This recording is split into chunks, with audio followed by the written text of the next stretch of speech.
بالخصوص على أفضلهم وخاتم النبيين محمد الأمين وعلى آله وأصحابه أجمعين. أما بعد فأعوذ بالله من الشيطان الرجيم. بسم الله الرحمن الرحيم. يا أيها الذين آمنوا لا تقدموا بين يدي الله ورسوله واتقوا الله إن الله سميع عليم. يا أيها الذين آمنوا لا ترفعوا أصواتكم فوق صوت النبي ولا تجهروا له بالقول كجهر بعضكم لبعض أن تحبط أعمالكم وأنتم لا تشعرون. إن الذين يغضون أصواتهم عند رسول الله أولئك الذين امتحن الله قلوبهم للتقوى لهم مغفرة وأجر عظيم. إن الذين ينادونك من وراء الحجرات أكثرهم لا يعقلون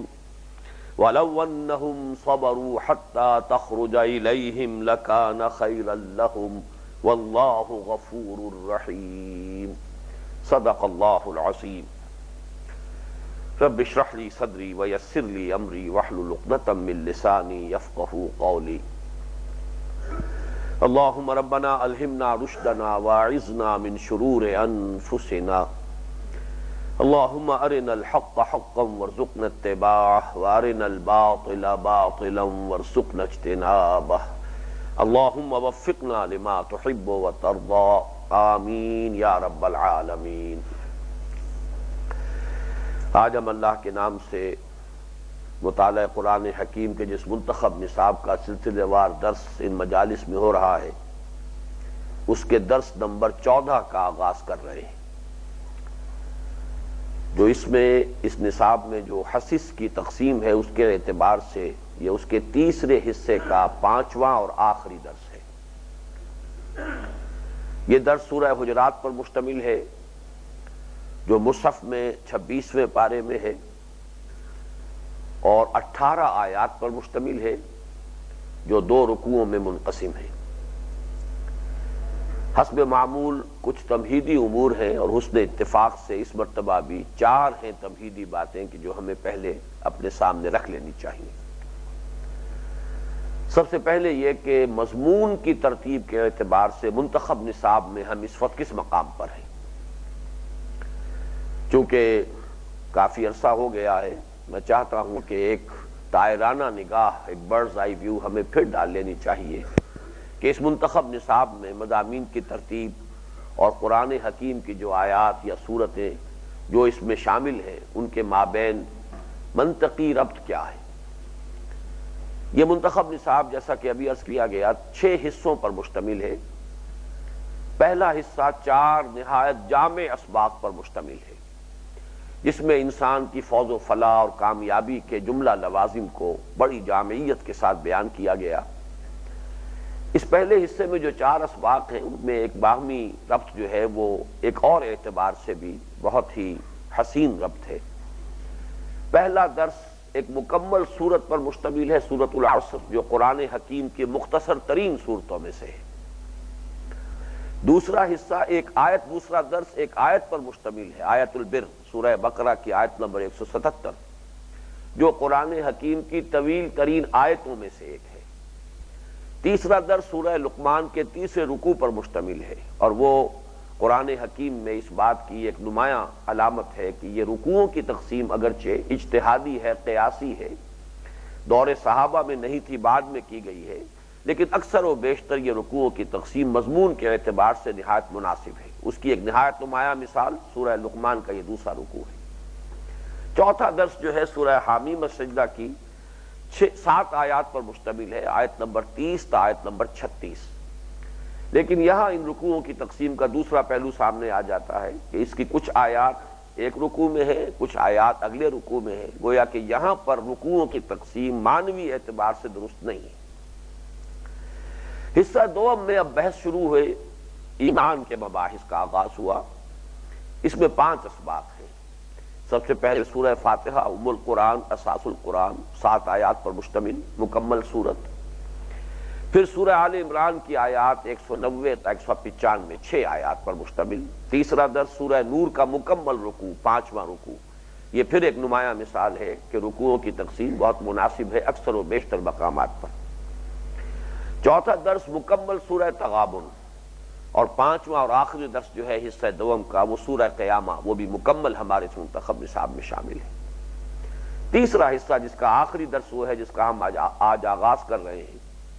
یہ عمل صالح کی تفصیل و تشریح پر مشتمل ہے. اس میں جو حسین ترتیب ہے اس کو پھر ذہن میں تازہ کر لیں کہ عمل کا جب ہم جائزہ لیں گے تو سب سے پہلے انفرادی سیرت و کردار کا معاملہ سامنے آئے گا، اور اس کو بھی ہم نے یہاں 2 حصوں میں تقسیم کیا. ایک ہے تعمیر سیرت کی اساسات، اس کی بنیادیں. چنانچہ ہمارا پہلا درس جو ہے وہ تعمیر سیرت کی اساسات پر مشتمل ہے، اور وہ 2 مقامات اس میں شامل ہیں، سورہ مومنون کی پہلی 11 آیات اور سورہ معارج کی آیات نمبر 19 تا 35 17 آیات. یہ گویا کہ سیرت کی تعمیر کی اساسات ہیں. پھر اگلا مرحلہ ہے ایک مکمل تعمیر شدہ شخصیت، بندہ مومن کی دل آویز شخصیت جو ہے اس کے خد و خال کیا ہے.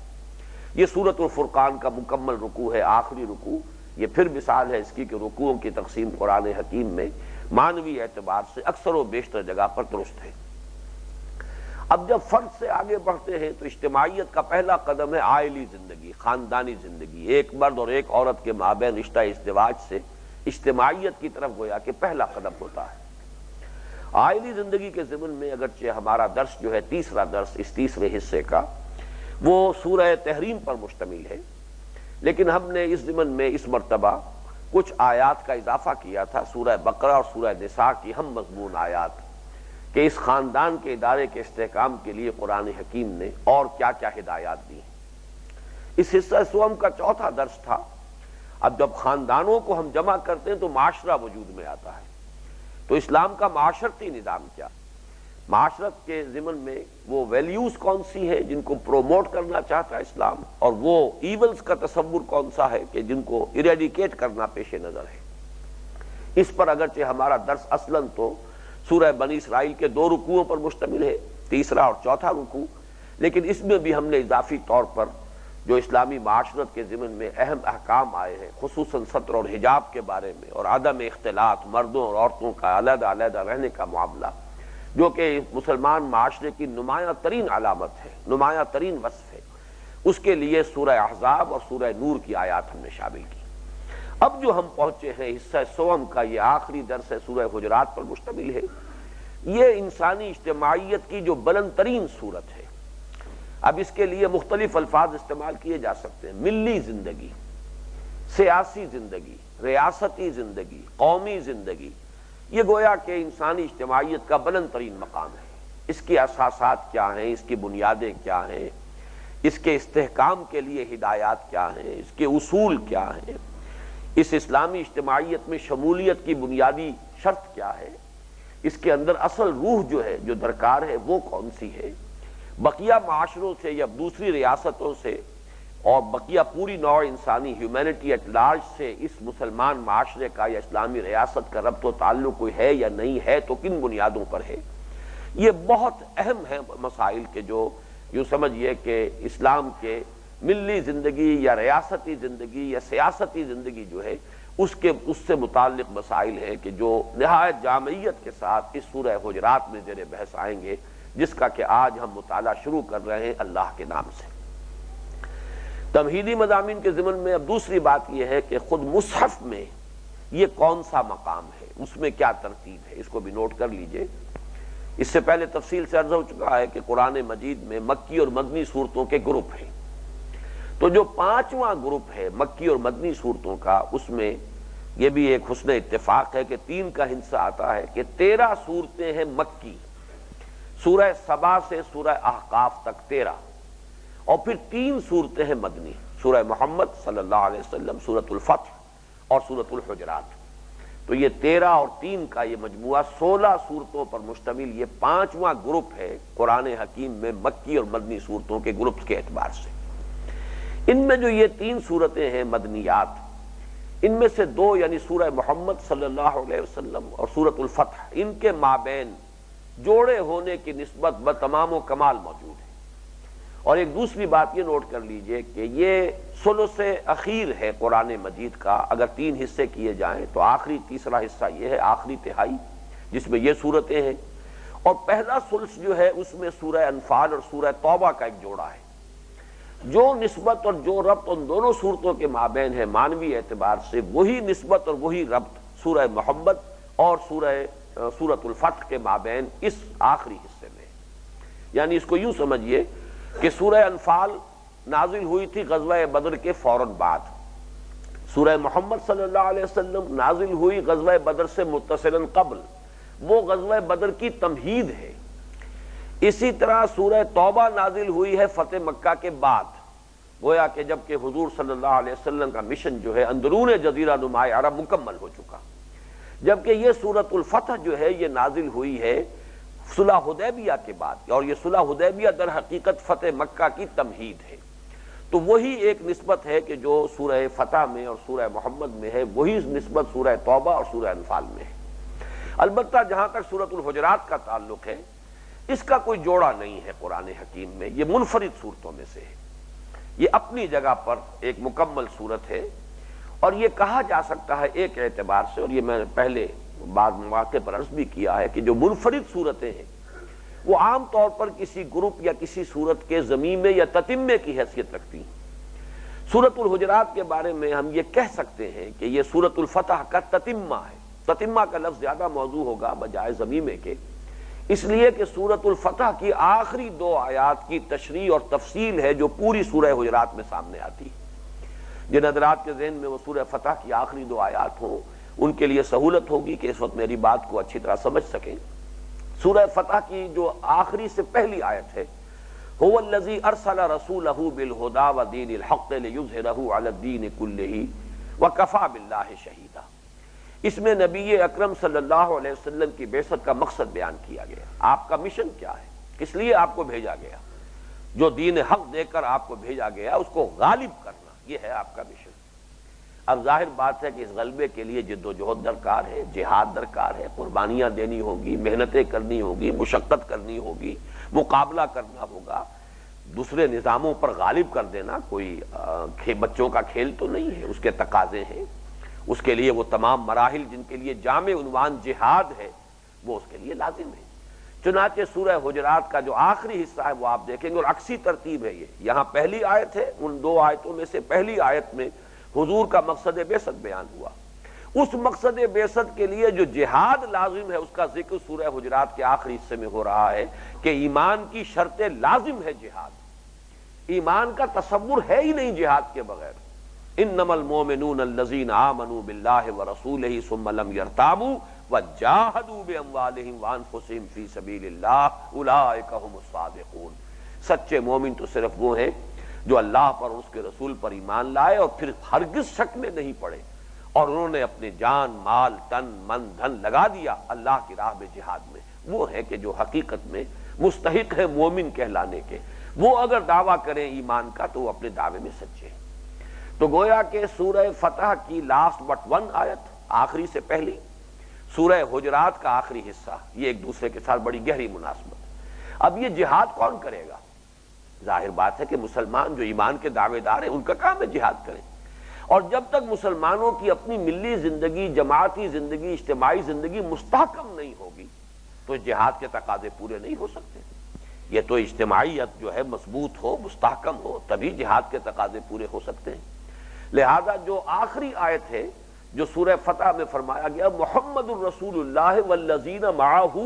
اشداء علی الکفار رحماء بینہم تراہم رکعا سجدا یبتغون فضلا من اللہ ورضوانا، یہ ہے وہ جماعت، محمد الرسول اللہ، محمد اللہ کے رسول صلی اللہ علیہ وسلم، اور جو لوگ آپ کے ساتھ ہیں، ان لوگوں کے مابین اب کیا تعلق ہونا چاہیے، حضور کے رسول ہونے کے تقاضے کیا ہیں، امت کو ان کے ساتھ کیا معاملہ کرنا چاہیے، کس طرح ان کا ادب کرنا چاہیے، کس طرح تعظیم کرنی چاہیے، کس طرح ان کے چشم و ابرو کے اشاروں کو دیکھ کر چلنا چاہیے،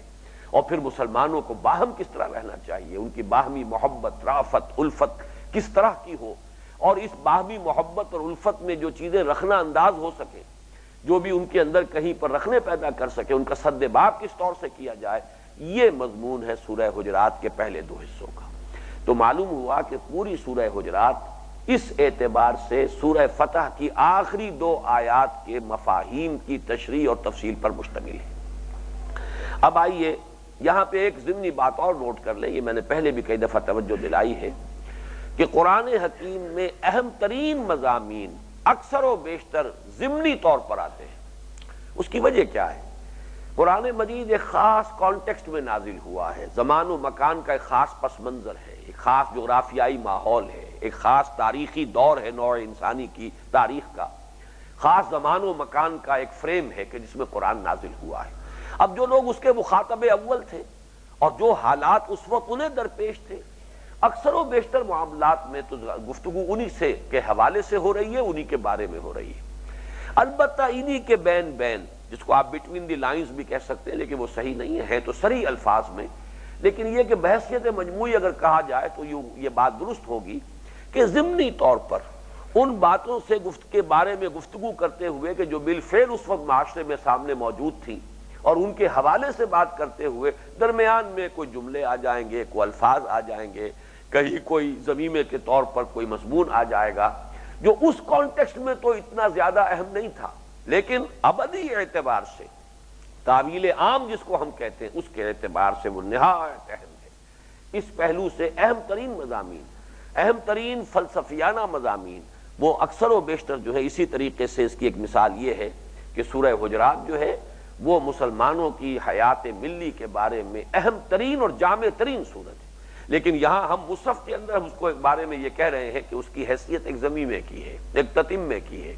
وہ در حقیقت سورہ فتح کی دو آیات کی تشریح و تفصیل پر مشتمل ہے۔ تیسری بات اب یہ نوٹ کیجئے سورہ مبارکہ کے بارے میں کہ اس کا تاریخی پس منظر کیا ہے۔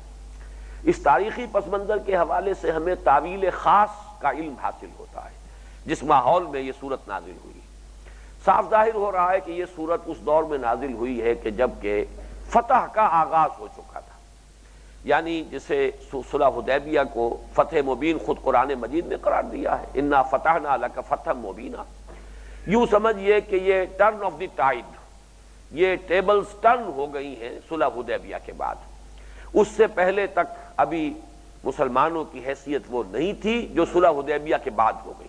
اس لیے کہ پورے عرب میں ایک دم چرچا ہو گیا کہ اب تو محمد صلی اللہ علیہ وسلم والذین معہ they are a power to reckon with. Quraysh نے صلح کر لی۔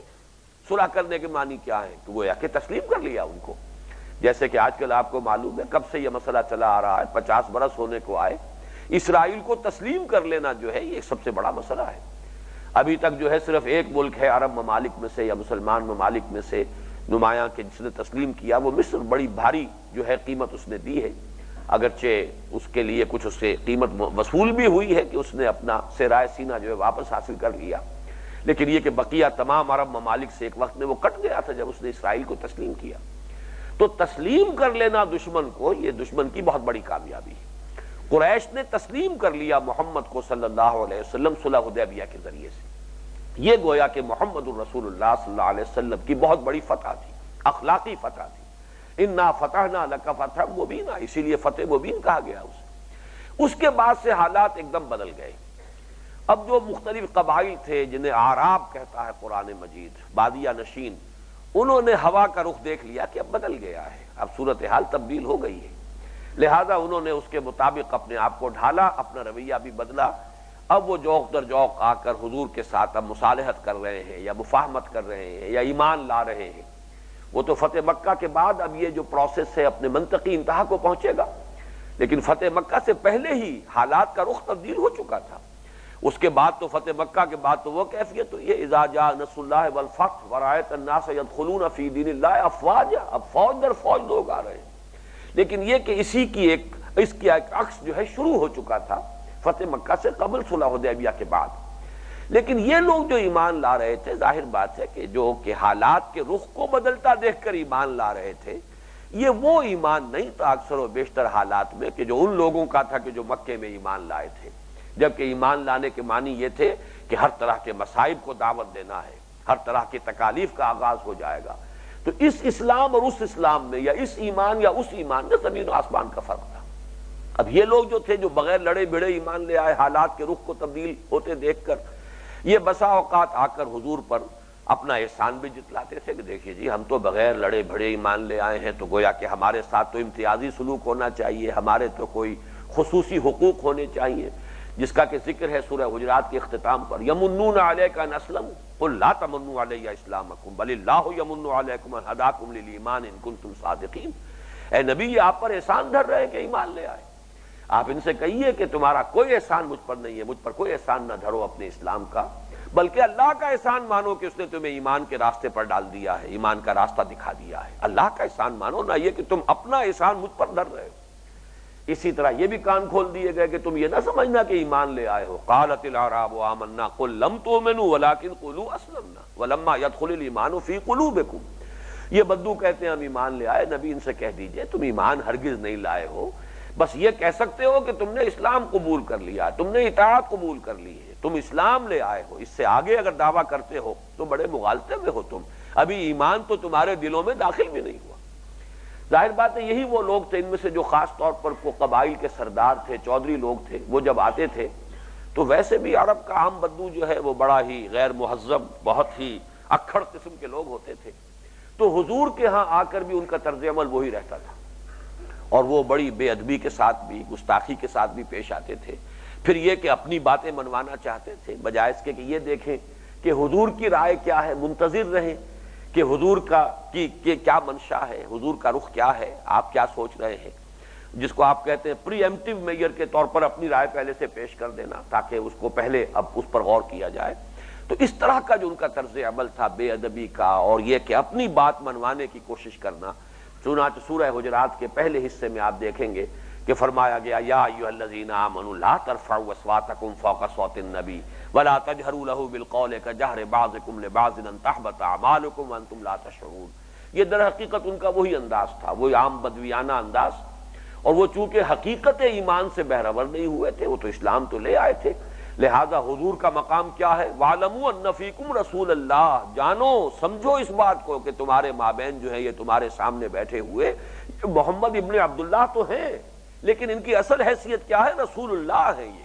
تمہیں انہیں اس حیثیت سے ان کے ساتھ رویہ اختیار کرنا چاہیے۔ وَاعْلَمُوا أَنَّ فِيكُمْ رَسُولَ اللَّهِ، یہ نہیں کہ جیسے تم ایک دوسرے سے بلند آوازی سے بات کر لیتے ہو ایسے ہی ان سے بھی بلند آوازی سے بات کر لو، جیسے ایک دوسرے کے گھروں پر جا کر باہر کھڑے ہو کر پکارنا شروع کر دیتے ہو، ایسے ہی وراء الحجرات جو ہے کھڑے ہو کر حضور کو بھی پکارنے لگو۔ یہ تمہارا انداز صحیح نہیں ہے۔ اس سے اندیشہ ہے کہ کوئی اگر پونجی، کوئی رمق حاصل ہوئی ہے ایمان کی کسی درجے میں تو وہ بھی جاتی رہے گی، اور کوئی اعمال اگر تم نے کمائے ہیں، کوئی نیکیاں ابھی تک اگر کمائی ہیں تو وہ بھی ضائع ہو جائیں گی۔ تو یہ در حقیقت ایک تاریخی پس منظر میں تعویل خاص کے حوالے سے اس پوری سورہ مبارکہ کا ایک مفہوم اس طور سے نکھر کر آتا ہے۔ لیکن اب آخری بات عرض کر رہا ہوں، تعویل عام کے اعتبار سے در حقیقت یہ مسلمانوں کی حیات ملی اور حیات اجتماعی، جس کا کہ بلند ترین کانسیپٹ آج کی دنیا میں ریاست کا تصور ہے، کانسیپٹ آف اسٹیٹ۔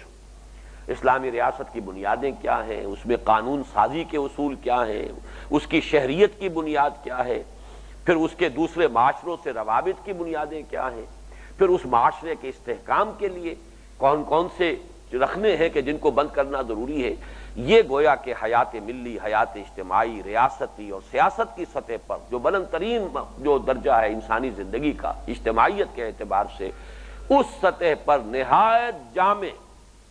اور نہایت ہماگیر جو ہے یہ سورہ مبارکہ ہے۔ اس اعتبار سے میں چاہتا ہوں کہ اس کے 3 حصے ہیں، ذرا ان کو پہلے سے نوٹ کر لیجئے، اگرچہ اصل میں تو تفصیل تو سامنے آئے گی جب ہم ایک ایک آیت کا مطالعہ کریں گے، لیکن پہلے سے ایک اپنے ذہن میں خاکہ بنا لیجئے کہ یہ تقریباً 3 مساوی حصوں میں منقسم ہے۔ تقریباً اس لیے کہہ رہا ہوں کہ اگر تو 18 آیات کو 3 سے تقسیم کیا جائے تو 6 آیات پر ایک حصہ اگر بالکل مساوی ہو تو مشتمل ہونا چاہیے، چنانچہ آخری حصہ جو تیسرا ہے وہ واقعتاً پوری 6 آیات پر مشتمل ہے۔ لیکن پہلے اور دوسرے حصے کے مابین ذرا فرق ہے، پہلا حصہ 7 آیات پر مشتمل ہے، دوسرا 5 آیات پر مشتمل ہے، اور پہلے اور دوسرے حصے میں ایک اور بات بھی ہے، تیسرا حصہ ڈسٹنکٹلی بالکل علیحدہ ہے، اپنے مضمون کے اعتبار سے خود مختفی ہے، علیحدہ ہے، ڈسٹنکٹ ہے، لیکن یہ کہ یہ جو دو حصے ہیں انٹرلاکڈ ہیں آپس میں، وہ اس طرح کے پہلے حصے میں 5 آیات ابتدائی ہیں اور اس کے بعد پھر 6ٹھی آیت نہیں ہے، پھر 7ویں اور 8ویں آیت ہے، 7 آیتیں اس طرح بنتی ہیں۔ دوسرے حصے میں پہلے 6ٹھی آیت ہے، پھر 7ویں اور 8ویں آیتیں نہیں ہیں، پھر 9، 10، 11، 12 اس طریقے سے گویا کہ یہ دو حصے آپس میں انٹرلاکڈ ہیں۔ اور تیسری بات یہ نوٹ کیجئے کہ ان تینوں حصوں میں دو مضامین ہیں بنیادی طور پر کہ جو بیان ہوئے۔ پہلے حصے میں اسلام کی حیات ملی یا اسلامی ریاست کی 2 بنیادیں یا 2 ستون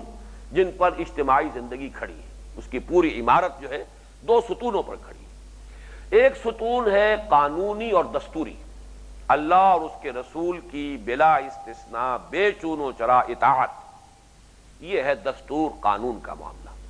یہاں ساری بحث ہوگی عقل اور منطق کے حوالے سے، اس لیے کہ قانون کا معاملہ ہے، یہاں جذبات سے سروکار نہیں ہو سکتا، یہاں انسان کے ذاتی احساسات، انفرادی احساسات زیر بحث نہیں آئیں گے۔ قانون کا تعلق، دستور کا تعلق خالص عقل اور منطق کے ساتھ ہے۔ دوسری بنیاد ہے کہ جو تہذیب و ثقافت کے لیے بنیاد ہے، اور تہذیب اور ثقافت میں ظاہر بات ہے کہ انسان کے احساسات، جذبات، جو لطیف تر عواطف انسان کے اندر ہیں، ان کا بھی اس سے تعلق ہے۔ بہرحال یہ دونوں بنیادیں اپنی جگہ پر برابر اہمیت کی حامل ہیں۔ کوئی نظام اجتماعی محض قانون کی بنیاد پر مستحکم نہیں ہو سکتا، اس لیے کہ انسان صرف عقل اور منطق ہی کا پیکر نہیں ہے، اس میں عواطف، میلانات، احساسات، جذبات، یہ چیزیں موجود ہیں۔ اس اعتبار سے جب تک کہ دونوں کے لیے مستحکم بنیادیں فراہم نہ کی جائیں تو حیات ملی مستحکم نہیں ہوگی، اسلامی ریاست کا استحکام حاصل نہیں ہو سکے گا۔ تو ایک نوٹ کر لیجئے، یہ الفاظ جو ہے یہ میں چاہتا ہوں کہ ذہن میں یہ تو پوری طریقے سے جو کندہ ہو جائیں یہ الفاظ، کہ ایک بنیاد ہے دستوری اور قانونی، دوسری بنیاد ہے تہذیبی اور ثقافتی۔ اس میں جیسا کہ میں عرض کر چکا ہوں، پہلی 5 آیات اور اس کے بعد 6ٹھی کو چھوڑ دیجئے 7ویں اور 8ویں آیت۔ دوسرے حصے میں یہ ہے اسلامی اجتماعیت میں رخنوں کا سد باب کیسے کیا جائے۔ اس ضمن میں ایک عجیب ترتیب ہے اس سورہ مبارکہ میں کہ کل 8 احکام آئے ہیں، لیکن ان میں سے 2 احکام، ویسے تو قرآن مجید کا کوئی حکم، اللہ کا کوئی حکم چھوٹا نہیں ہو سکتا، سب حکم بڑے ہیں، لیکن باہمی ایک نسبت ہو سکتی ہے۔ قرآن مجید کے بعض احکام بہت اہم ہیں، بہت بڑے ہیں، بعض احکام ان کی نسبت سے، اپنی جگہ وہ بھی بہت بڑے ہیں، ان کی نسبت سے چھوٹے ہیں، ان کی نسبت سے کم اہم ہیں۔ اس کے لیے یہاں پر جو بات سامنے آئے گی وہ یہ ہے کہ 2 حکم تو بہت اہم ہیں، بہت بڑے ہیں، چنانچہ پوری ایک آیت ان پر مشتمل ہے۔ چنانچہ اس سورہ مبارکہ کی آیت نمبر 6 میں ایک حکم آیا ہے، اور پھر اس کے بعد آیت نمبر 9 میں ایک حکم آیا ہے۔ 6 حکم وہ ہیں جو چھوٹے ہیں ان کی نسبت سے، اور ان کی تقسیم یہ ہے کہ ایک آیت میں 3 احکام آئے۔ اس طریقے سے 2 آیتیں وہ ہو گئیں، 2 یہ ہو گئیں جن میں چھوٹے احکام ہیں، ایک آیت میں 3، اور ان دونوں کو پھر انٹرلاک کرتی ہے۔ درمیان میں ایک آیت آتی ہے کہ جو در حقیقت اس استحکام کے لیے روح باطنی کا درجہ رکھتی ہے۔ یہ استحکام، یہ احکام بھی ہے، ان پر عمل کرو تاکہ تمہاری حیات ملی مستحکم رہے، تمہاری قومی زندگی میں رخنے نہ ہو، تمہاری جماعتی زندگی جو ہے وہ مضبوط رہے، لیکن یہ کہ اس کی جو ایک روح ہے، وہ روح جو ہے وہ درمیان میں 5ویں آیت ہے۔ تو اس طرح یہ دوسرا حصہ 5 آیات پر مشتمل ہے۔ تیسرے حصے میں پھر 2 اصولی مباحث ہیں۔ پہلی بحث تو یہ ہے جس کا میں نے ابھی بھی ایک آدھ مرتبہ تذکرہ کیا ہے کہ بہرحال اسلامی ریاست ہو، اسلامی معاشرہ ہو، اسلام کی جو بھی ایک اجتماعی زندگی ہے مسلمانوں کی، تو پوری دنیا میں ایک عالمی انسانی معاشرہ بھی ہے، اس کے ساتھ کیا تعلق ہے، کوئی ربط ہے یا نہیں، کوئی اس کے مابین کوئی روابط کی کوئی اساسات اور بنیادیں ہیں یا نہیں ہے، تو وہ کیا ہے۔ یہ بڑی اہم بحث ہے، یعنی اسلامی ریاست کا بقیہ دوسری ریاستوں سے اگر کوئی ربط و تعلق ہے تو کن بنیادوں پر، کوئی ہے یا نہیں ہے تو کن بنیادوں پر، اور دوسرے یہ کہ اس مسلمانوں کی حیات اجتماعی میں یا حیات ملی میں یا ریاستی سطح پر شہریت کی بنیاد کیا ہے۔ وہ بنیاد جو ہے یہ اہم ترین مضامین میں سے ہے جو کہ اس سورہ مبارکہ کے آخری حصے میں آیا ہے کہ ایک ہے اسلام، ایک ہے ایمان۔ مسلمانوں کی حیات ملی کی اساس دنیا میں اسلام پر ہے، ایمان پر نہیں ہے، اس لیے کہ ایمان ایک ایسی مخفی حقیقت ہے کہ جس کو دیکھا نہیں جا سکتا۔ وہ ویریفائی بھی نہیں کیا جا سکتا کہ ہے یا نہیں ہے، کوئی ہمارے پاس ذریعہ موجود نہیں ہے۔ جبکہ یہاں دنیا میں ریاست کی شہریت کے لیے، مسلمان معاشرے میں کسی کے شامل ہونے کے لیے کوئی ایسی بنیاد چاہیے جو کانکریٹ ہو، ویریفائیبل ہو، جو سامنے ہو، بالکل واضح ہو۔ اس اعتبار سے اسلام ہے اصل اساس یہاں اسلامی معاشرے کی، ایمان نہیں ہے، جبکہ روح باطنی وہ ایمان ہے، اور اس ایمان کی شرط لازم جہاد ہے۔ ایمان کا یوں سمجھیے کہ رکن لازم جہاد ہے، جبکہ اسلام کے ارکان میں جہاد کا ذکر نہیں ہے۔ اسلام کا ارکان جو ہے 5 ارکان ہے، بنی الاسلام علی 5،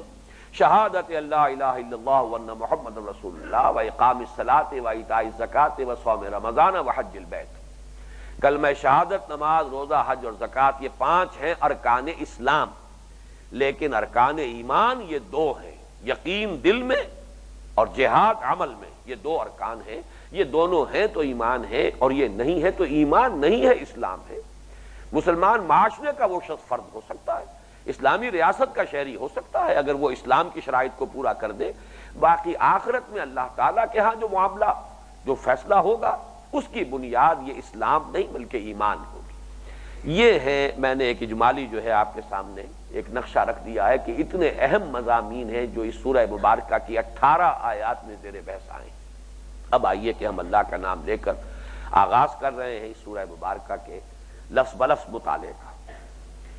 پہلی آیہ مبارکہ ہے یا ایھا الذین آمنوا لا تقدموا بین یدی اللہ ورسولہ واتقوا اللہ ان اللہ سمیع علیم۔ اہل ایمان، مت آگے بڑھو یا مت آگے بڑھاؤ اپنے آپ کو اللہ اور اس کے رسول کے سامنے، اور اللہ کا تقوی اختیار کرو، یقیناً اللہ سب کچھ سننے والا اور سب کچھ جاننے والا ہے۔ یہ آیت مبارکہ سب سے پہلے ذرا ہم تفسیر کے جو بنیادی مسائل ہوتے ہیں اس کے اعتبار سے چند مسائل پر گفتگو کر لیں۔ سب سے پہلی بات یہ کہ یا ایھا الذین آمنوا کا جو صیغہ خطاب ہے، اگرچہ ہمارے منتخب نصاب میں اس سے پہلے 3 مرتبہ آ چکا ہے، سورہ تغابن میں 1 مرتبہ آ چکا ہے دوسرے حصے میں، اور سورہ تحریم میں 2 مرتبہ آ چکا ہے یہ تیسرے حصے میں، لیکن میں نے اس لفظ پر گفتگو کو اس سورہ مبارکہ کے درس تک ملتوی کیا ہوا تھا، اس لیے کہ یہ سورہ مبارکہ قرآن مجید میں اس اعتبار سے بہت نمایاں ہے کہ کل 18 آیات ہیں جن میں 5 مرتبہ یا ایھا الذین آمنوا، یا ایھا الذین آمنوا، یا ایھا الذین آمنوا، 5 مرتبہ اس کی تکرار ہوئی۔ اس میں جو لفظی ترجمہ تو ہوگا اے وہ لوگوں جو ایمان لائے ہو، لیکن اصل میں سمجھ لیجئے کہ یہ اصل میں صیغہ خطاب ہے مسلمانوں سے۔ پورے قرآن میں یا ایھا الذین اسلموا کہیں نہیں آیا، اے وہ لوگوں جو اسلام لے آئے، یا ایھا المسلمین کہیں نہیں آیا۔ جہاں بھی خطاب ہے یا ایھا الذین آمنوا، یہاں تک کہ منافقوں سے بھی خطاب جو ہے یا ایھا الذین آمنوا سے آیا ہے۔ گویا کہ جو بھی مسلمان ہیں، لیگلی جو بھی مسلم سے، جو بھی قانوناً مسلمان ہیں، امت مسلمہ اس میں شامل ہیں، ان میں یقیناً سچے اور پکے مومن بھی ہیں، ان میں ایسے لوگ بھی ہیں کہ جن کا ایمان تو ہے لیکن کچا ہے، اتنا پختہ نہیں ہے، ضعیف ہے، ہم جیسے لوگ۔ پھر ان میں ایسے بھی لوگ ہیں جن کا تذکرہ آئے گا اسی سورہ مبارکہ کی آیت نمبر 13 میں کہ گویا کہ 0 لیول پر ہے، نہ ایمان ہے نہ نفاق ہے، اور پھر ان میں منافقین بھی ہیں، ہر دور میں رہے ہیں۔ جب حضور کے دور میں تھے کہ جس سے زیادہ بہتر دور کا کوئی تصور نہیں کر سکتے، خیر امتی قرنی ثم الذین یلونہم ثم الذین یلونہم، جب اس دور میں منافقین تھے تو اور کون سا دور ہوگا جس میں منافقین نہیں ہوں گے۔ وہاں اگر حال یہ تھا کہ تقریباً 1/3 نفری جو ہے، ایک اگر ہم اس کے لیے پیمانہ جو ہے مقرر کر لیں کہ 1000 افراد نکلے تھے مکے سے حضور کے ساتھ غزوہ احد کے موقع پر، ان میں سے 300 واپس آ گئے۔ یہ اگر ظاہری پیمانہ سامنے رکھیں تو گویا کہ 1/3 نفری تو بہرحال وہاں ایسے لوگوں پر مشتمل تھی جنہیں ہم سچے مومن نہیں کہہ سکتے۔ کیسے ممکن ہے کوئی سچا مومن اور حضور کو چھوڑ کر آ جائے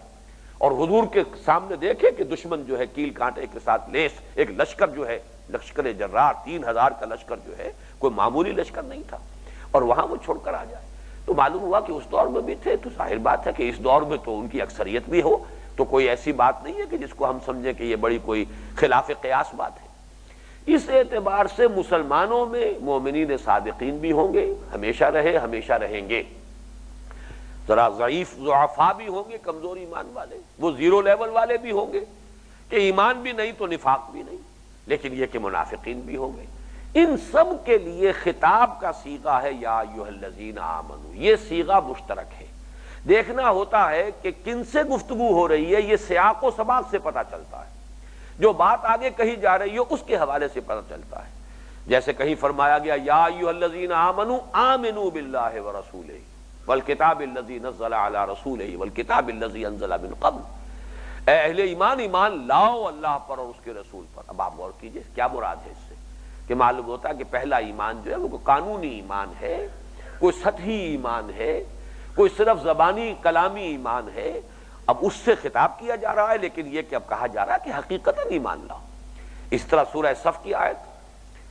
یا ایھا الذین آمنوا هل ادلکم علی تجارۃ تنجیکم من عذاب الیم تؤمنون باللہ ورسولہ وتجاہدون فی سبیل اللہ باموالکم وانفسکم، اے اہل ایمان کیا تمہیں وہ تجارت بتائی جائے کہ جو تمہیں دردناک عذاب سے چھٹکارا دلا دے؟ ایمان لاؤ اللہ پر اور اس کے رسول پر، اور کھپا دو اپنی جانیں اور اپنے مال اللہ کی راہ میں، اللہ کی راہ میں جہاد کرتے ہوئے، یہی تمہارے حق میں بہتر ہے اگر تم سمجھو۔ تو معلوم ہوا کہ اندازہ اس مضمون سے، سیاق و سباق سے اندازہ ہو جائے گا کہ یہاں کن سے خطاب ہے۔ اور جیسا کہ میں ابھی عرض کر چکا ہوں، تعویل خاص کے اعتبار سے اور جو تاریخی پس منظر ہے اس کے اعتبار سے اکثر و بیشتر ہوئے سخن جو وہ ان لوگوں کی طرف ہے جو اسلام تو لے آئے تھے اور ایمان حقیقی سے ابھی بہرہ نہیں تھے۔ اگرچہ اس آیت میں، اس صورت میں وہ آیات میں ہیں کہ جن کے مخاطب یقیناً مومنین صادقین تھے۔ تو بہرحال جو بات کہنے کی ہے وہ یہ ہے کہ یہ یا ایھا الذین آمنوا کا صیغہ خطاب یہ عام ہے مسلمانوں کے لیے۔ اصل میں تو مسلمان مخاطب ہے، چاہے باطنی اعتبار سے وہ سچے اور پکے مومن ہو، چاہے منافق ہو، چاہے یہ کہ بین بین کی کیفیت میں ہو کہ نہ ایمان ہو نہ نفاق ہو۔ دوسری بات یہ نوٹ کر لیجئے، اور یہ ایک دلچسپی کی باتیں ہیں اور فہم قرآن میں یقیناً ان سے مدد ملتی ہے۔ پورے مکی قرآن میں یہ صیغہ خطاب نہیں آیا یا ایھا الذین آمنوا، حالانکہ مکی دور میں جو ایمان لائے تھے اب ان کا ایمان تو لازماً ہر شک و شبہ سے بالا تر تھا، لیکن جیسا کہ میں نے عرض کیا یہ امت مسلمہ سے خطاب کا صیغہ ہے۔ امت کی تشکیل جو ہے گویا کہ معلوم ہوتا ہے کہ وہ ہجرت کے بعد ہوئی ہے، اسی لیے وَلْتَكُمْ مِنْكُمْ أُمَّةٌ یا ہم نے تمہیں بہترین امت بنایا ہے، كَذَلِكَ جَعَلْنَاكُمْ أُمَّةً وَسَطًا لِتَكُونُوا شُهَدَاءَ عَلَى النَّاسِ وَيَكُونَ الرَّسُولُ عَلَيْكُمْ شَهِيدًا كُنْتُمْ خَيْرَ أُمَّةٍ، یہ تمام الفاظ آتے ہیں مدنی صورتوں میں۔ مکی دور میں یا ایھا الذین آمنوا کا صیغہ خطاب کہیں آیا ہی نہیں، سوائے ایک صورت کے، اس میں صرف استثناء ہے سورہ حج۔ سورہ حج کی آخری سے پہلی آیت جو ہے یا ایھا الذین آمنوا ارکعوا واسجدوا واعبدوا ربکم وافعلوا الخیر لعلکم تفلحون، اس میں یہ صیغہ خطاب آیا ہے۔ لیکن سورہ حج کے بارے میں آپ حضرات کے علم میں ہوگا کہ اس کے بارے میں اختلاف ہے کہ وہ مکی ہے یا مدنی ہے، بلکہ بہت سے حضرات اسے مدنی کہتے ہیں۔ اگر تو وہ مدنی ہے تو وہ استثناء جو ہے وہ بھی ختم ہوا اور گویا کہ اصول پوری طرح پختہ ہو گیا کہ پورے مکی قرآن میں کہیں یا ایھا الذین آمنوا کے الفاظ نہیں آئے، حالانکہ 2/3 قرآن جو ہے وہ مکی صورتوں پر مشتمل ہے، 1/3 قرآن ہے مدنی صورتوں پر مشتمل ہے۔ البتہ یہ ضرور ہے کہ مکی صورتوں میں کچھ اور صیغے آئے ہیں، مثلا میں 2 مرتبہ تو حضور سے مخاطب ہو کر کہا گیا ہے کہ اے نبی، بجائے اس کے کہ اللہ تعالیٰ خود خطاب کرے یا ایھا الذین آمنوا کے الفاظ میں، 2 جگہ پر آیا ہے۔ یہ سورہ ابراہیم کی آیت نمبر 31 ہے اور سورہ جاسیہ کی آیت نمبر 14۔ اے نبی آپ کہہ دیجئے قُل لِعِبَادِ الَّذِينَ آمَنُوا يُقِيمُوا الصَّلَاةَ وَيُنْفِقُوا مِمَّا رَزَقْنَاهُمْ سِرًّا وَعَلَانِيَةً مِنْ قَبْلِ أَنْ يَأْتِيَ يَوْمٌ لَا بَيْعٌ فِيهِ وَلَا خِلَالٌ۔ اے نبی کہہ دیجئے میرے ان بندوں سے جو ایمان لائے، براہ راست صیغہ خطاب یا ایھا الذین آمنوا سے یہ بات اللہ تعالیٰ نے جیسے کہ مدنی صورتوں میں کہی ہے یہاں نہیں کہی۔ اسی طرح سورہ جاسیہ میں فرمایا قُل لِلَّذِينَ آمَنُوا يَغْفِرُوا الَّذِينَ لَا يَرْجُونَ أَيَّامَ اللَّهِ، اے نبی آپ کہہ دیجئے ان لوگوں سے جو ایمان لائے ہیں کہ وہ ذرا ابھی عفو اور درگزر سے کام لیں۔ یہ لوگ جو آخرت کے منکر ہیں، امیدوار ہی نہیں ہے اس بات کے، انہیں اندیشہ ہی نہیں ہے کہ اللہ کی طرف سے کوئی محاسبہ ہوگا، کوئی پکڑ بھی آ سکتی ہے، کوئی عذاب بھی آ سکتا ہے، تو ان کے بارے میں ذرا درگزر سے کام لیں، ابھی صبر کریں۔ اے نبی آپ کہہ دیجئے اہل ایمان۔ یہ عجیب بات ہے کہ یہاں خطاب براہ راست مسلمانوں سے نہیں کیا جا رہا، یا ایھا الذین آمنوا کی بجائے قل للذین آمنوا یغفر الذین لا یرجون ایام اللہ قل لعباد الذین آمنوا یقیموا الصلاۃ وینفقوا مما رزقناہم. اسی طرح ایک جگہ براہ راست خطاب بھی کیا ہے تو وہ یا ایھا الذین آمنوا نہیں، بلکہ اس میں بھی لفظاً فرق ہے. یا عبادی الذین آمنوا ان ارضی واسعۃ فایای فاعبدون، یہ سورہ عنکبوت کی آیت نمبر 56 ہے. اے میرے وہ بندو جو ایمان لائے ہو. بہرحال یہ تین استثناءات یا چوتھی استثنائی آیت اگر سورہ حج کو اگر مکی مانے تو پھر یہ ہے کہ وہ ایک آیت جو ہے سورہ حج کی بھی جو لاسٹ بٹ ون ہے، غالباً 77 نمبر آیت ہے سورہ حج کی، یہ گویا کہ کل استثناءات ہوں گی. باقی پورا مکی قرآن یا ایھا الذین آمنوا کے صیغے سے خالی ہے. سورہ حج کے بارے میں جو میری ذاتی رائے ہے، اگرچہ یہ بات کہی ہے بعض حضرات نے کہ یہ مدنی ہے، لیکن یہ کہ مجھے ان لوگوں کی رائے سے اتفاق ہے کہ مکی صورت ہے، لیکن اس میں دو جگہ پر، ایک جگہ پر 4 آیات ہیں 38 سے 41 تک، اور ایک آخری 2 آیات، یہ میرے نزدیک مدنی، بلکہ زیادہ صحیح تر بات یہ ہے کہ مدنی نہیں ہے بلکہ برزخی ہیں، بئی معنی کہ حضور پر نازل ہوئی ہیں اثناء سفر ہجرت میں جبکہ آپ جا رہے تھے. ان 4 آیتوں کے بارے میں تو حضرت عبداللہ ابن عباس رضی اللہ تعالیٰ عنہما کا قول بھی مجھے مل گیا. میرا گمان پہلے سے تھا کہ یہ اثناء سفر ہجرت میں نازل ہوئی 38ویں آیت سے لے کر 41ویں آیت تک. لیکن پھر یہ کہ مجھے حضرت عبداللہ ابن عباس رضی اللہ تعالیٰ عنہما کا قول بھی مل گیا تو اس سے یہ کہ اطمینان ہو گیا اور انشراح ہو گیا. متفق گردید رائے ابو علی بارائے من. آخری 2 آیات کے بارے میں اگرچہ اس طرح کا کوئی اثر کوئی قول مجھے نہیں ملا ہے، لیکن پھر بھی ایک گمان میرا یہی ہے کہ یہ 2 آیتیں بھی جو آخری آیتیں سورہ حج کی یہ مدنی ہیں، یا یہ کہ اثناء سفر ہجرت میں نازل ہوئی، واللہ اعلم. بہرحال سورہ حجرات اس اعتبار سے پورے قرآن میں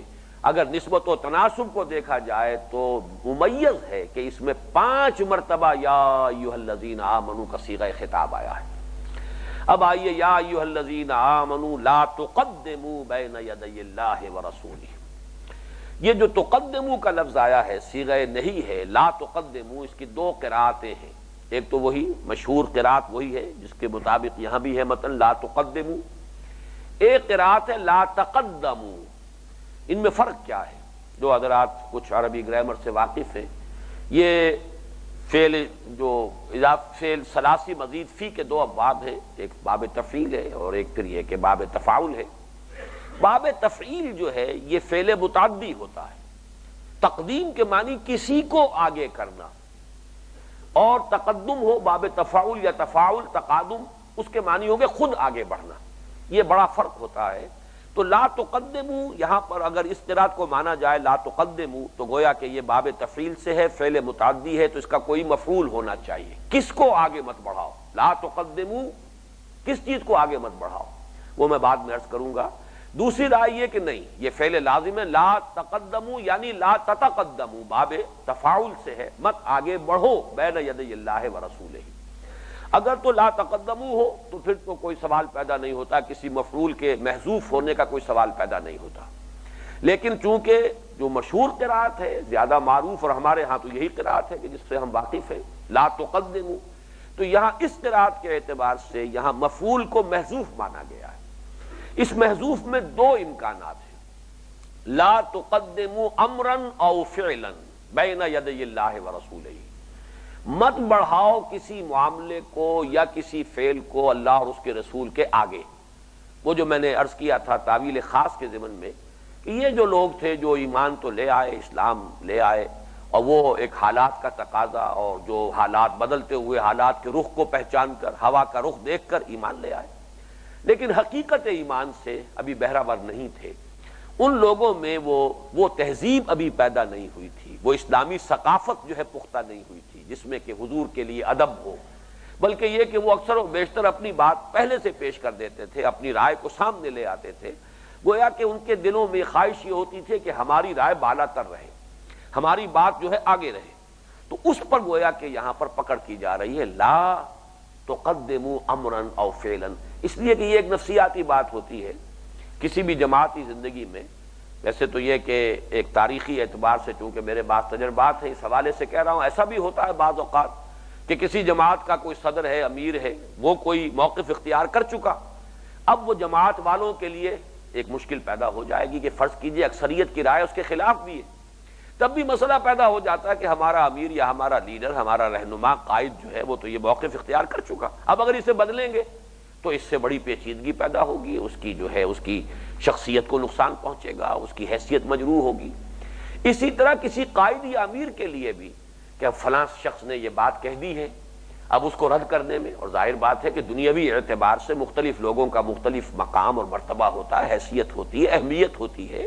کوئی کسی قبیلے کا سردار ہے، اب یہ بات ظاہر کر چکا ہے، اس نے اپنی رائے پیش کر دی ہے،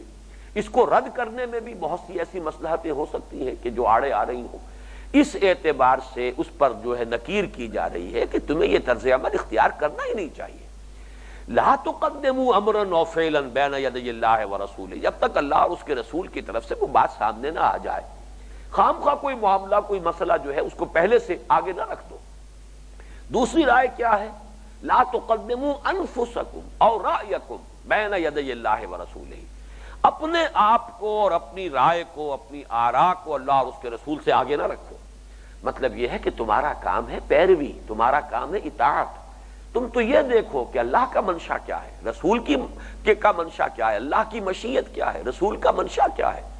بجائے اس کے کہ تم اپنی بات، اپنی رائے، اپنے فکر، اپنے فلسفے، اپنی سوچ، اپنے فیصلے کو مقدم رکھو۔ تمہیں یہ چاہیے کہ ہر وقت تمہارا یہ مینٹل ایٹیٹیوڈ رہنا چاہیے کہ یہ جانو کہ اللہ کیا چاہتا ہے، شریعت کا تقاضا کیا ہے، قرآن و سنت کا منشا کیا ہے، رسول کا رخ کدھر ہے، رجحان کدھر ہے۔ لا تقدموا بین یدی اللہ ورسولہ، مت بڑھاؤ اپنے آپ کو یا اپنی آراء کو یا کسی معاملے کو، یا مت بڑھو خود۔ اگر لا تقدموا ہو باب تفاعل سے، لا تتقدموا یعنی لا تقدموا، تب تو یہ امام راضی نے لکھا ہے کہ مفہوم کے اعتبار سے دونوں قرأتیں متحد ہو جاتی ہیں، کوئی فرق واقع نہیں ہوتا، یہ صرف قرأت کا فرق ہے، باقی جہاں تک مراد، مفہوم، معنی، مقصود، اس میں کوئی فرق نہیں۔ اپنے آپ کو آگے نہ بڑھاؤ، خود آگے نہ بڑھو، اپنی رائے کو مقدم نہ رکھو، اپنے آپ کو آگے نہ رکھو، یہ ساری چیزیں جو ہے مفہوم مراد کے اعتبار سے ایک ہی۔ لا تقدموا بین یدی اللہ ورسولہ، مت آگے بڑھو یا مت آگے بڑھاؤ اپنی رائے یا اپنی پسند، اپنے رجحان، اپنے ارادے کو اللہ اور اس کے رسول سے۔ یہ آیت مبارکہ آپ ذرا نوٹ کیجئے، اسلامی ریاست کی پہلی دفعہ ہے، اسلامی ریاست کے دستور کی دفعہ نمبر 1۔ یہ گویا کہ اسلام کی یا مسلمانوں کی حیات ملی کی جو دو بنیادیں ہیں، دو اساسات، دو ستون، ان میں سے قانونی اور دستوری ستون جو ہے وہ یہ آیت ہے، لا تقدموا بین یدی اللہ ورسولہ، مت آگے بڑھو یا مت آگے بڑھاؤ اپنے آپ کو یا اپنی رائے کو یا اپنے رجحان کو یا اپنی پسند کو اللہ اور اس کے رسول سے۔ اس کے لیے ایک تو میں یہ چاہتا ہوں کہ ایک حدیث مبارک کہ جو اس کے مفہوم کو بہت ہی واضح کر دیتی ہے وہ آپ کے سامنے لے آؤں، اور ایک دوسری آیت قرآن مجید کی جو سورہ نساء کی آیت نمبر 59 ہے وہ آپ کے سامنے لے آؤں، اور اسلامی ریاست کی جو یہ اساس ہے، جو اس کے دستور اساسی کی پہلی دفعہ ہے، اس کے بارے میں ہمیں پوری طرح کھل کر بات کو سمجھ لینا چاہیے۔ حدیث مبارک جو ہے یہ مسند احمد ابن حنبل کی ہے اور رائے دی ہے وَسَنَدُهُ جَيِّدٌ، اس کی سند اسناد جو ہیں وہ صحیح ہیں، درست ہیں، قابل اعتماد ہیں۔ راوی ہے حضرت ابو سعید الخدری رضی اللہ تعالی عنہ، عن ابی سعید الخدری عن النبی صلی اللہ علیہ وسلم انہ قال مثل المؤمن کا مثل الفرس علی اخیتہ یا فی اخیتہ، مختلف روایتوں میں یا علی یا الی کا فرق ہے، یجول ثم یرجع علی اخیتہ وان المؤمن لیسہو ثم یرجع الی الایمان۔ میں اس حدیث کو پہلے تو لفظاً جو ہے آپ کے سامنے پیش کرنا چاہتا ہوں، اس لیے کہ اس میں ہماری دین کی ایک بہت بنیادی حقیقت جو ہے جو ہمارے سامنے رہنی چاہیے، اس پر بڑی روشنی پڑ رہی ہے۔ حضور نے فرمایا مومن کی مثال اس گھوڑے کی سی ہے کہ جو کسی کھوٹے سے بندھا ہوا ہو، وہ ادھر ادھر چلتا پھرتا ہے، جاتا ہے، لیکن پھر لوٹ آتا ہے اپنے کھوٹے کی طرف۔ اسی طرح بندہ مومن سے بھی خطا تو ہو جاتی ہے، غلطی ہو جاتی ہے، وَإِنَّ الْمُؤْمِنَ لَيَسْهُو، سہو ہے، خطا ہے، نسیان ہے، ہو جاتا ہے۔ ثُمَّ يَرْجِعُ إِلَى الْإِيمَانِ، پھر وہ لوٹ آتا ہے ایمان کی طرف۔ گویا کہ یہاں اس میں ہمارے لیے جو حقیقت ایمان کے اعتبار سے جو روشنی ملی ہمیں وہ یہ ہے کہ گناہ یا معصیت اللہ کے کسی بھی حکم سے سرتابی ایک اعتبار سے ایمان کی نفی ہے۔ جب توبہ انسان کرتا تو گویا ایمان کی طرف لوٹ رہا ہے۔ یہ بات ہم بڑی تفصیل سے دیکھ چکے ہیں سورہ فرقان کے آخری رکوع کے حوالے سے کہ توبہ کو تجدید ایمان قرار دیا گیا ہے، جہاں 3 بڑے بڑے گناہوں کا تذکرہ آیا، والذین لا يدعون مع اللہ الہا آخر ولا يقتلون النفس التي حرم اللہ الا بالحق ولا يزنون ومن يفعل ذلك يلقى اثاما يضاعف له العذاب يوم القیامة ويخلد فيه مهانا الا من تاب وآمن وعمل عملا صالحا فاولئک یبدل اللہ سیئاتہم حسنات وکان اللہ غفورا رحیما ومن تاب وآمن وعمل صالحا، جو لوگ توبہ کریں، من تاب الا من تاب وآمن وعمل عملا صالحا، سوائے ان کے جو توبہ کریں اور ایمان لائے۔ گویا کہ توبہ جو ہے جیسے کہ اس حدیث میں آیا ہے کہ ان المؤمن لیسہو ثم یرجع الی الایمان، پھر وہ ایمان کی طرف لوٹتا ہے، تو گویا کہ توبہ جو ہے در حقیقت اثر نو ایمان لانے کے مترادف ہے یا تجدید ایمان کے مترادف ہے۔ اب اس کو ذرا جو اصل جو میں جس حوالے سے یہ حدیث کو جس بحث میں لایا ہوں اس کا اب مطلب سمجھیے۔ مومن، ظاہر بات ہے کہ مسلم مومن ایک پابند انسان ہوتا ہے، وہ اس معنی میں آزاد نہیں کہ جو چاہے کرے، بلکہ یہ کہ جب اللہ کو مانا ہے تو اللہ کے احکام کی پابندی کرنی ہے،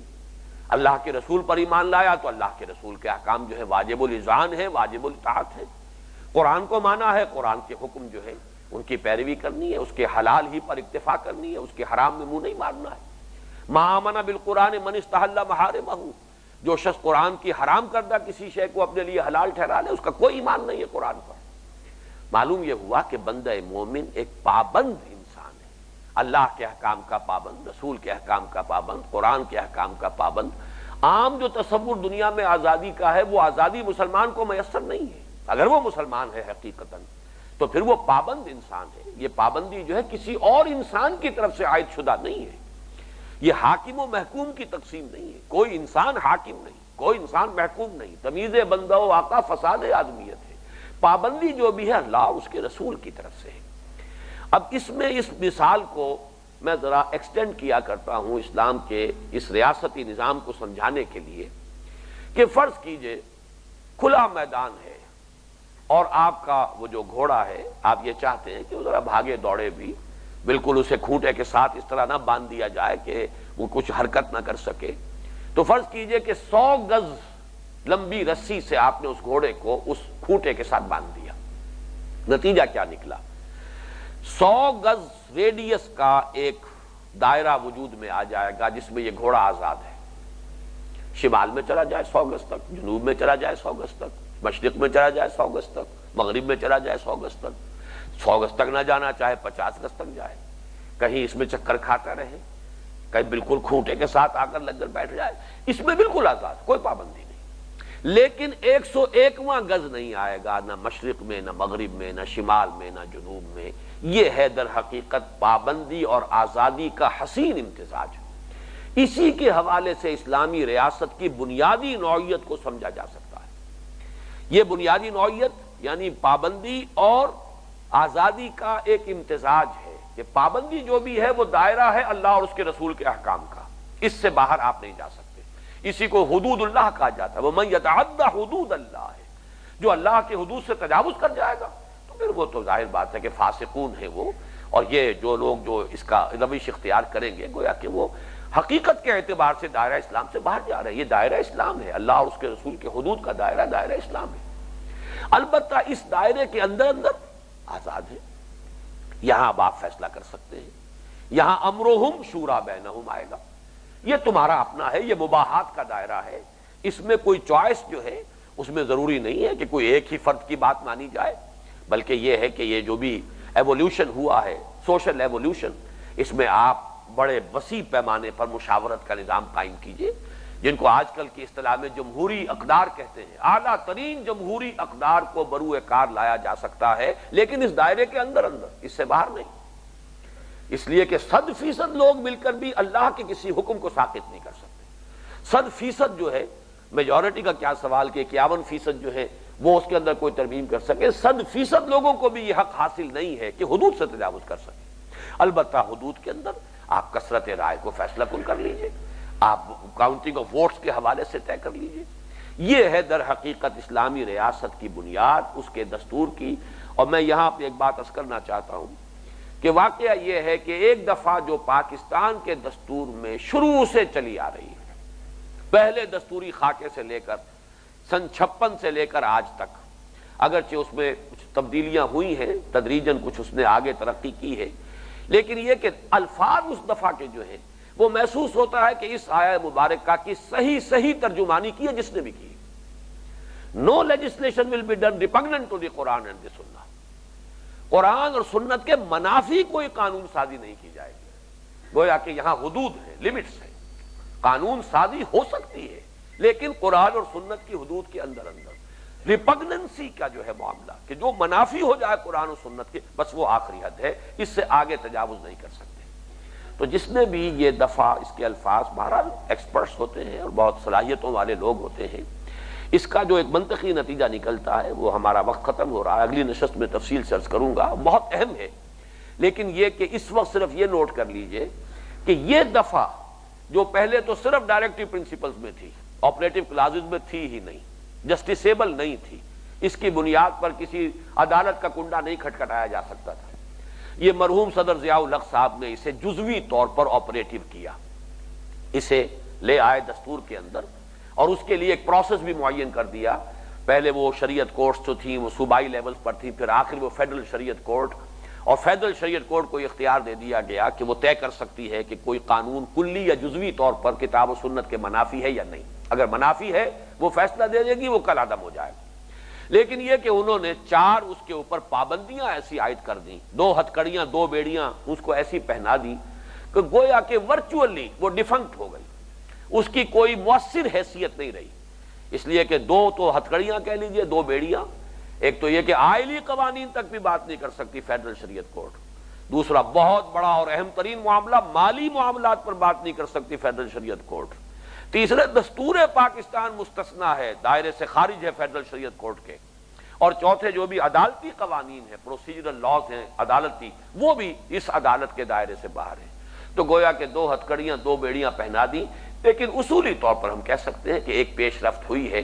کہ اس کو صرف ڈائریکٹو پرنسپل سے آگے بڑھا کر آپریٹو کلازز میں لے آیا گیا۔ لیکن فی الحال صرف آج کی نشست میں اسی پر اکتفا کیجئے کہ یہ جو الفاظ ہیں no legislation will be done یا no legislation will be possible repugnant to the Quran and the Sunnah، یہ گویا کہ لازمی دفعہ ہے، یہ دفعہ نمبر 1 ہے کسی بھی ملک کے دستور اساسی میں۔ اگر یہ دفعہ معین ہو بغیر ایکسیپشن کے، بغیر استثناء کے، بغیر لیمیٹیشنز کے، بغیر ریزرویشنز کے، تو پھر یہ گویا کہ وہ ریاست، کوئی بھی وہ ریاست ہو، وہ اسلامی ریاست کہلانے کی مستحق ہو جائے گی۔ یہ بالکل ایسے ہی ہے کہ جیسے کوئی شخص کہے اشہد ان لا الہ الا اللہ واشہد ان محمد رسول اللہ، تو وہ شخص مسلمان ہو گیا۔ ابھی اسلام لایا ہے، عمل کا مسئلہ بعد میں آئے گا، نماز کا وقت آئے گا، نماز پڑھے گا، لیکن مسلمان تو وہ فوراً ہو گیا جیسے ہی اس نے کہا اشہد ان لا الہ الا اللہ واشہد ان محمد رسول اللہ، گویا کہ ایک لکیر کھینچی ہوئی تھی، پہلے ادھر تھا اب ادھر آ گیا۔ اسی طریقے سے جو ریاست اپنے دستور اساسی میں اس 10 دفعہ کو تسلیم کر لے، ثبت کر دے کہ no legislation will be possible, no legislation will be done repugnant to the Quran and the Sunnah، وہ گویا کہ ریاست مسلمان ہو گئی۔ یہ ریاستی سطح پر، دستوری سطح پر کلمہ شہادت کے مترادف ہے، اور یہ صحیح ترجمانی ہے اس آیہ مبارکی کی، یا ایھا الذین آمنوا لا تقدموا بین یدی اللہ ورسولہ۔ بارک اللہ لی ولکم فی القرآن العظیم ونفعنی وإیاکم بالآیات والذکر الحکیم۔